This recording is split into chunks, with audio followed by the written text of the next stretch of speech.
ગીરમાં અમારું ગામડું અને એ ગામડાની વાતો કેવી હોય, હાવજના જ્યાં અવાજ થતા હોય, બારવટીયાએ જ્યાં પોતાના રહેઠાણ બનાવેલા હોય, સંતે જ્યાં પોતાના પરચાઓ પૂરેલા હોય, અને ઈ હોરઠના માણા છે એ સિંહ અને સિંહણના હેઠારા પાણી પીને મોટા થયા હોય, પછી એનું સુરાતન કંઈક અલગ હોય. પણ એ જ માણા જો તમે નેહડામાં જાઓ તો એવા રૂડા માનપાન આપે, અને એ કાળી મહ ભેહું હોય પણ એ ભેહુંના દૂધની ચા પાય તો અંતરના કોઠાથી એમ મોજ આવી જાય. પણ એવી મોજ આ પ્રકૃતિની અંદર હવે આ જમાનામાં જો તમારે લેવી હોય તો એના માટે એવી છે કે નેહડા જેવી રૂડી રૂપાળી જગ્યા છે, અને એનું નામ વનવેલી ધ ફોરેસ્ટ રિસોર્ટ છે.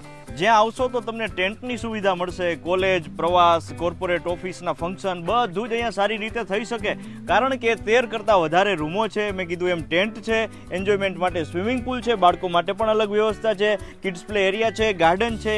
તમે શિયાળાની અંદર તો એક માહોલ જામે છે, કેમ્પ ફાયરની અંદર તમે જમાવટ કરી શકો છો. પછી બાદશાહના ડાન્સ, ધમાલ